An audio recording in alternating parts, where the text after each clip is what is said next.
Puntualmente de el cruce que hubo en relación a la ratificación del veto de Milei a la ley jubilatoria por parte del bloque de radicales en el Congreso. Lo tenemos aquí sentado al representante del bloque radical, pero de nuestra ciudad, Juan Pablo Itois. Bienvenido, Juan Pablo, una vez más. ¿Cómo estás? Muy bien, buen día. Gracias por la invitación. No, gracias a vos por estar acá.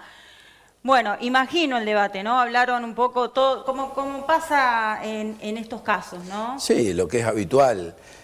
Cada bloque expuso en términos generales cuál era su postura, después en particular los diferentes concejales de distintos partidos políticos, ya que en el caso tanto de Unión Ciudadana, perdón, de Unión por la Patria como de Juntos por el Cambio, los bloques están conformados por distintos espacios políticos, en el caso de ellos, por distintos partidos en el nuestro, y en este tema puntual, que era el rechazo al veto al presidente, nuestro bloque no tenía una posición uniforme, así que los que pertenecemos a la Unión Cívica Radical, más los concejales de la coalición cívica, votamos a favor de rechazar el veto al presidente y el PRO votó contrariamente. Pero es parte del debate y la discusión política que se da habitualmente en el Consejo cuando hay un tema de actualidad, un tema de interés nacional, que obviamente tiene repercusiones sobre lo que sucede en nuestra ciudad.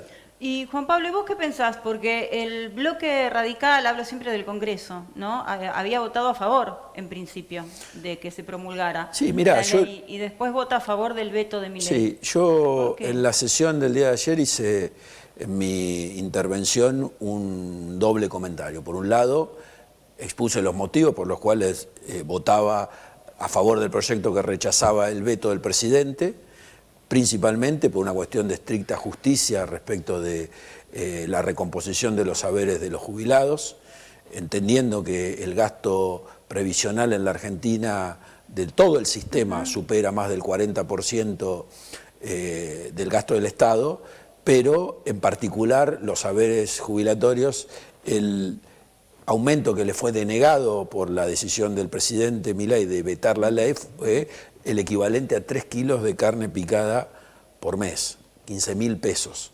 Con el ajuste fiscal que está llevando adelante el gobierno, con los recortes a distintas partidas que ha realizado, la educación, por ejemplo, la salud, la obra pública, en otros casos, entendíamos la ciencia, la tecnología, sí, podríamos seguir enumerando. Estamos hablando de cortar por lo más fino, podríamos que son siempre seguir, los más vulnerables. Exactamente, ¿no? Y enumeraríamos muchísimas áreas más. Nosotros compartíamos la idea de nuestro partido y de la mayoría de los diputados que votaron a favor de la ley, que el esfuerzo fiscal era ínfimo. Eso no lo entendió el presidente, que obviamente tiene otras prioridades. El mantra del déficit fiscal lleva parte del discurso no solo del presidente, sino de la Libertad Avanza, pero hay una sensibilidad que no se nota en el gobierno, y esa sensibilidad impacta, o la falta de sensibilidad impacta principalmente con los que menos tienen, en este caso con los jubilados, y nosotros desde el radicalismo sostenemos históricamente una posición en búsqueda de la equidad social, de la cohesión social y del reconocimiento de aquellos que han hecho durante toda su vida el esfuerzo a través del trabajo para gozar de haberes decentes. Nosotros sabemos que la situación que pasa en la gran mayoría de los jubilados y los pensionados de nuestro país está por debajo de la línea de la pobreza. No podemos tener ese grado de insensibilidad respecto de aquellos que hacen un esfuerzo descomunal para comprar un medicamento o para comprar un kilo de carne en algún caso. Así que me parece que era necesario que nosotros desde el Consejo Deliberante hiciéramos una manifestación respecto de este punto que, como te decía, es de interés nacional, pero que aplica a nuestra ciudad. Totalmente, por eso focalizamos en Junín, vos focalizás en Junín, decís nosotros los radicales, infiero que también, bueno, hablás de los radicales, y yo te iba a preguntar, ¿por qué tenemos que reducir a los radicales de Junín, ¿no? Y focalizar, ¿por qué esos radicales en el Congreso hicieron todo lo contrario? Sí, en ese sentido yo ayer lo que planteaba en la sesión del Consejo era dos visiones del mismo tema. A mí me importa la actitud que han tenido los 5 diputados de la Unión Cívica Radical, que primero votaron a favor de la ley, que luego dieron vuelta a su voto y apoyaron el veto presidencial.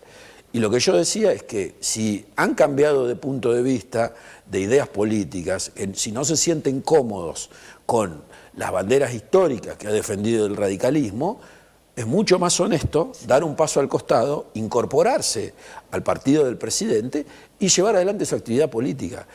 Nos evitaría un montón de situaciones desagradables, de dolores de cabeza, de intercambio que no valen la pena.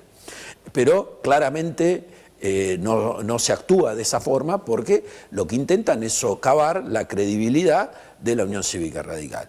Pero también es cierto que la conformación del voto en la Cámara de Diputados que permitió que se ratificara el veto del presidente no fue causa exclusiva de los 5 diputados radicales que cambiaron su voto, que nosotros los condenamos dentro de nuestro partido.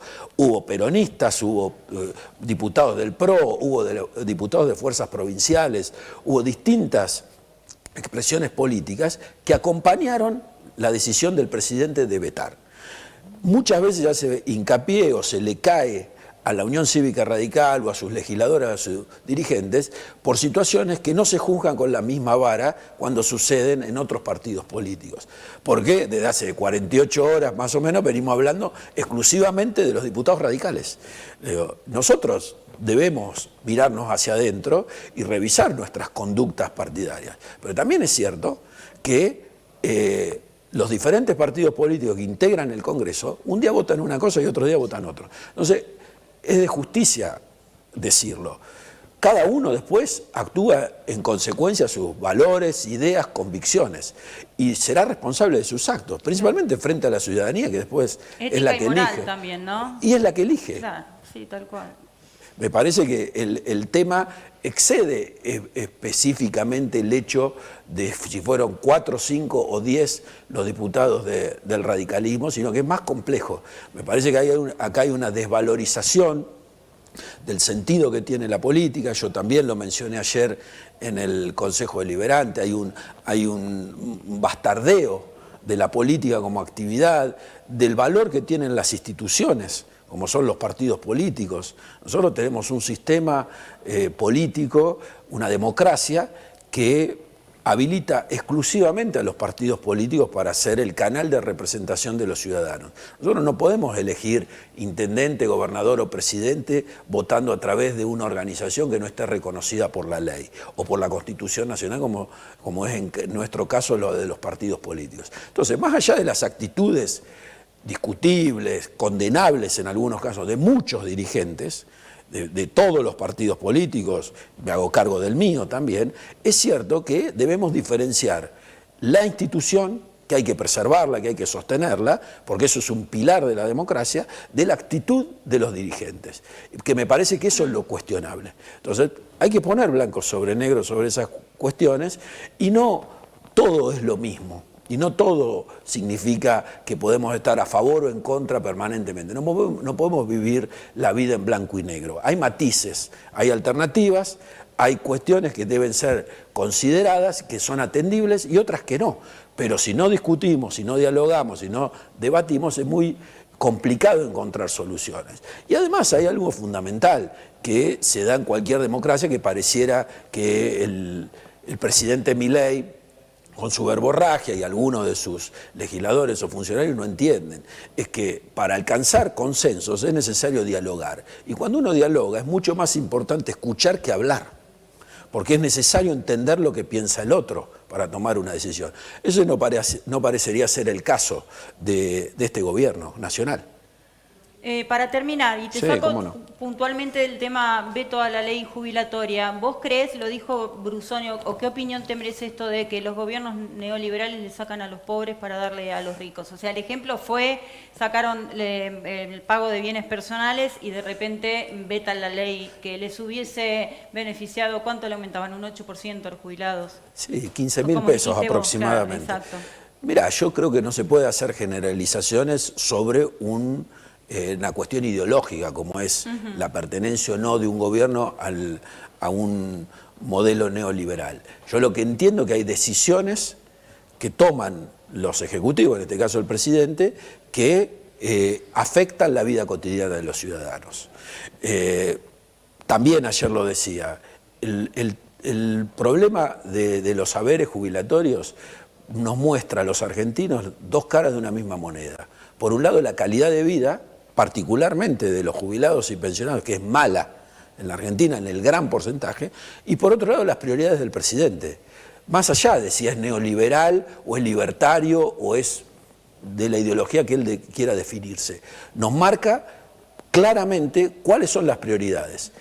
El presidente prefiere bajarle impuestos a las grandes empresas de nuestro país, como vos mencionabas, sostener los privilegios que tienen algunos pocos empresarios, como por ejemplo el régimen de preferencias de las empresas radicadas en Tierra del Fuego, y no tener una sensibilidad respecto de la mala situación que están viviendo los jubilados, que son millones en la Argentina. Eso demuestra claramente de qué lado está uno y de qué lado está el otro.